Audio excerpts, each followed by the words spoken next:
Hello dear student. आज का जो हमारा टॉपिक है वो है some important commercial polymers used in polymer chemistry, right.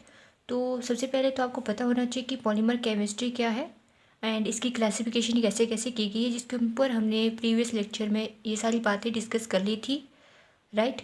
तो हम देखेंगे कुछ कमर्शियल पॉलीमर जो हमारे इंडस्ट्रीज़ में यूज़ होते हैं, ठीक है। तो वो हमारे पास कैसे सिंथेसाइज हो रहे हैं और उनका यूज़ कहाँ कहाँ पर है, ठीक है। तो सबसे पहले है पॉलीइथाइलिन, जिसको हम पीई से भी डिनोट करते हैं, राइट, पॉलीइथाइलिन को। Polyethylene commonly known as polythene, it is the simplest hydrocarbon polymer. तो इससे आपका क्या मतलब हुआ, सिंपलेस्ट हाइड्रोकार्बन पॉलीमर। इस वर्ड पे अगर हम फोकस करें, हाइड्रोकार्बन, हाइड्रोकार्बन का मतलब क्या होता है, made up of hydrogen and carbon, ठीक है। तो उनको क्या बोलते हैं, हम हाइड्रोकार्बन्स कहते हैं। तो ये एक सिंपलेस्ट फॉर्म है हाइड्रोकार्बन पॉलीमर की। It is the most widely used thermoplastic polymer in the world. तो ये भी इम्पॉर्टेंट है कि ये कैसा है, हमारे पास सबसे ज़्यादा यूज़ होने वाला थर्मोप्लास्टिक पॉलीमर है दुनिया में, ठीक है। थर्मोप्लास्टिक, तो हमने पता है कि थर्मोप्लास्टिक पॉलीमर, हमने इसको कह दिया, पर आपको पता होना चाहिए कि थर्मोप्लास्टिक होते क्या है। तो thermoplastic polymer have intermediate intermolecular forces stronger than elastomers but weaker then fibres, right. उनको हमने क्या बोल दिया था, थर्मोप्लास्टर बोल दिया, थर्मोप्लास्टिक, ठीक है। तो ये पॉलीमर ऐसे होते हैं, मतलब कि हार्ड होते हैं at a room temperature, but जब हम इनको हीट करते हैं तो ये क्या बन जाते हैं, सॉफ्ट बन जाते हैं, ओके। तो जैसे इसके एग्जांपल में हम बात करें तो सबसे पहले पीवीसी हो गया, पॉलीइथाइलिन जो हमने यहाँ पे करना है, ठीक है। तो polyethylene, it was produced in England by the imperial chemical industries, ICI जिसको हम कहते हैं, in 1933 via free radical polymerisation using a high pressure process with ethylene as a monomer. तो पॉलीइथाइलिन बनाने के लिए हमारे पास जो मोनोमर है वो कौन सा है, CH2 डबल बॉन्ड CH2, जिसको हम क्या बोलते हैं, इथाइलिन, ठीक है। तो पॉलीइथाइलिन का मोनोमर हो गया CH2 double bond CH2, this is the monomer, right. ये हो गया हमारे पास मोनोमर। तो मोनोमर से हमने क्या बनाना है, पॉलीइथाइलिन। तो पॉलीइथाइलिन में कुछ नहीं होता है कि जो हमारे पास ये डबल बॉन्ड है ये क्या हो जाएगा, सिंगल में कन्वर्ट हो जाता है, बाकी इसमें कोई भी केमिस्ट्री नहीं है। और ऐसे करके हमारे पास n टाइम्स के लिए इसको शो करते हैं। तो ये था हमारे पास, what is this, this is ethylene, right, and this is polyethylene. Simple सा है ना, इसमें कोई भी इशू करने की ज़रूरत नहीं है कि ये हमने कैसे कन्वर्ट किया। केमिस्ट्री में, पॉलीमर केमिस्ट्री में होता क्या है, जनरली जो हमारे पास डबल बॉन्ड है वो कन्वर्ट हो जाता है सिंगल बॉन्ड में इसकी प्रेपरेशन के दौरान। तो इसका जो स्ट्रक्चर है वो इस तरह से डिनोट किया गया है पॉलीइथाइलिन का। तो इसमें भी हमारे पास फर्दर टाइप है। टाइप कौन कौन से हैं, सबसे पहले तो आता है हमारे पास लो डेंसिटी पॉलीइथाइलिन, ठीक है, जो हमारे पास कैसे होता है, ब्रांचेज होगी इसमें, ठीक है। और जो हाई डेंसिटी का हमारे पास पॉलीइथाइलिन होगा वो कैसा होगा, लीनियर होगा नेचर में, ठीक है। तो लीनियर का आपको पता है कि लीनियर कैसा होता है, इस टाइप का ना, ये हो गया लीनियर। ब्रांच में क्या हो गया, इस तरह से ब्रांचेज हो रही है, उसको हम बोलेंगे ब्रांच। तो लो डेंसिटी पॉलीइथाइलिन, इसकी जो डेंसिटी है वो रेंज करती है 0.9172 to 0.930 gram centimetre minus cube. तो इसकी प्रेपरेशन पे अगर हम फोकस करें तो हमने पढ़ लिया कि पॉलीइथाइलिन ये है। तो अगर हम इसकी प्रेपरेशन देखें तो ये प्रिपेयर कैसे हो रहा है, इसमें कुछ नहीं है, हमारे पास जो टेम्परेचर है या जो हमारे पास प्रेशर, वो कितने प्रेशर पे इसको रखा गया है यही होता है। तो इसमें हमने n times of CH2 double bond CH2 लिया, जो कि हमारे पास क्या है, इथाइलिन है, और इसको किस में सिंथेसाइज कर दिया, कितने टेम्परेचर पे रखा, 453 से 523 केल्विन के ऊपर इसको रख दिया, और 1500 एटमोस्फेरिक प्रेशर है हमारे पास, ठीक है। या हम इसको सिंपली, अगर हमने कुछ भी नहीं लिखना हो तो हम इसमें बीच में लिख सकते हैं, जैसे हमारे पास ये था ना, ये हमने कर दिया लो डेंसिटी के लिए, इसमें बस n टाइम्स लिख दिया, और यहाँ पे लिख सकते हैं हम polymerisation, simply this is polymerisation, और ये कन्वर्ट हो गया हमारे पास पॉलीथीन में, हम इस तरह से इसको लिख सकते हैं, ठीक है। और ये बन गया हमारे पास लो डेंसिटी पॉलीइथाइलिन। और इसकी अगर प्रॉपर्टीज़ की बात करें तो it is a highly branched thermoplastic polymer, जो कि आपको पता है, हमने पढ़ लिया है ऑलरेडी, ठीक है।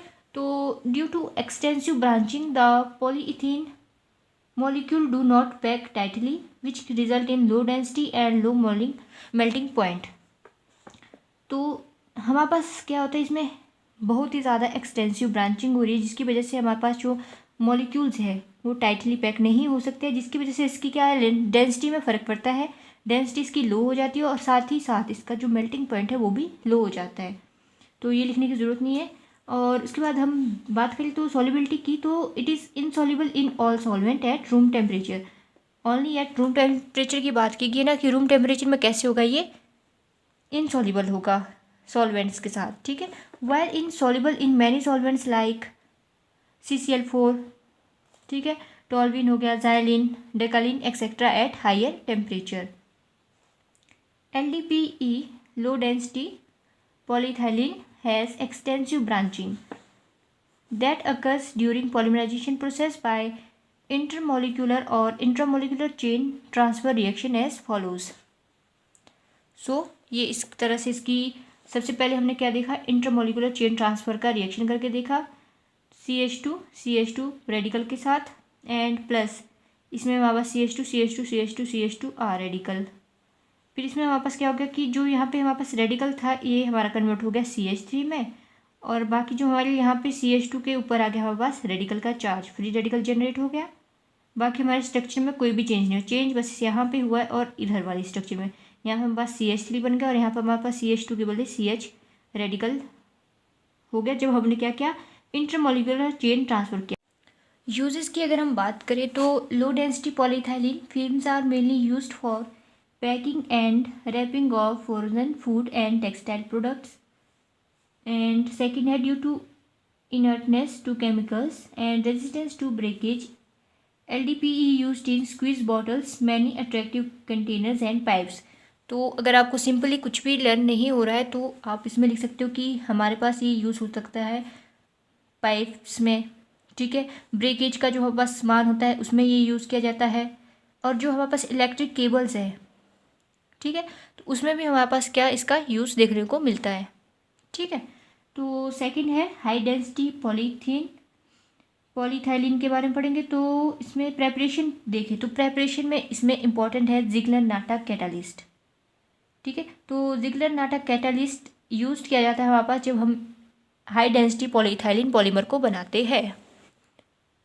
पीछे में हमारे पास हमने क्या देखा था, टेम्परेचर, या सिंपली हम इसको पॉलीमराइजेशन करके लिख सकते थे, बट जब आप हाई डेंसिटी पॉलीइथाइलिन का लिख रहे हो, मैं फोकस करके बोल रही हूँ कि आपको इसमें ये लिखना ही होगा, इसके नंबर होते हैं। ज़िग्लर-नाटा कैटालिस्ट का बहुत ज़्यादा यूज़ होता है पॉलीमर केमिस्ट्री के अंदर, ठीक है। तो सिंपली आपने लिख दिया CH2 double bond CH2 and Ziegler Natta catalyst लिख दिया एंड ये बन गया हमारे पास हाई डेंसिटी पॉलीइथाइलिन, ठीक है। तो अगर हम इसकी प्रॉपर्टीज़ की बात करें तो ये भी क्या हमारे पास क्या है, थर्मोप्लास्टिक पॉलीमर है, जो कि हमने स्टार्टिंग में पढ़ा है, this is a thermoplastic polymer, ठीक है। And due to absence of branching the polymer chain fit tightly resulting in the high density and high melting point. तो आप इसमें लिख सकते हो प्रॉपर्टीज़ में सिंपली कि इसका हमारे पास क्या है, हाई डेंसिटी है एंड हाई मेल्टिंग पॉइंट है। Density of high density polyethylene in the range, ये आपको लिखने की जरूरत नहीं है कि ये किस में रेंज कर रहा है, ठीक है। तो सेकेंड आप लिख सकते हो कि it is a much stiffer than LDPE with the higher tensile strength and hardness. It is more resistance to chemical than LDPE, this is important, and has a low gas permeability. तो आपके पास ये 3-4 मतलब types बन जाएंगे, आपको लिखने में कोई दिक्कत नहीं होगी।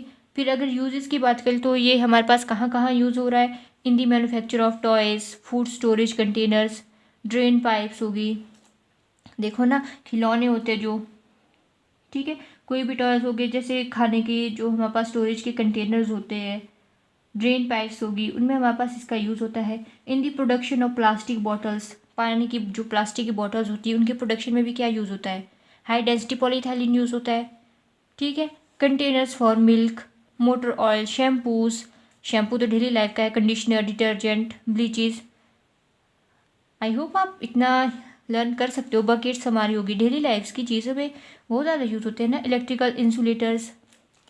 एंड लो डेंसिटीज़ में आप लिख सकते हो कि ये हमारे पास पाइप बनाने में यूज़ होते हैं, ब्रेकेज का जो सामान होता है, इन दी लेबोरेटरीज, जो हमारे पास ऑपरेटर्स होते हैं उनमें भी इसका यूज़ होता है।